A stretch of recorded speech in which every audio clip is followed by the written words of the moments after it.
नमस्कार, मी अमोल देसाई आणि तुम्ही बघताय दख्खन मीडिया. पनवेल महानगरपालिकेच्या माध्यमातून एक अनोखा उपक्रम या ठिकाणी मार्गावर सेक्टर 20 मध्ये करण्यात आलेला आहे. 2025-26 याच्या अनुषंगाने वेस्ट टू आर्ट म्हणजे टाकाऊ वस्तूपासून टिकाऊ असं आम्ही एक मॉडेल बनवलेलं आहे.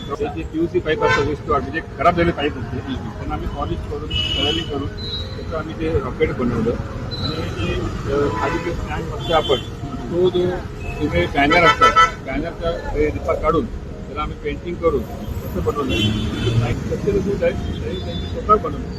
जास्त कचरा होऊ नये, आपल्या कचरा आपल्या घरीच कसा काय आपण तो वेस्ट मॅनेजमेंट करू शकतो यासाठी पण लोकांनी विचार करायला पाहिजे. आणि तुमचा सर्व धन्यवाद.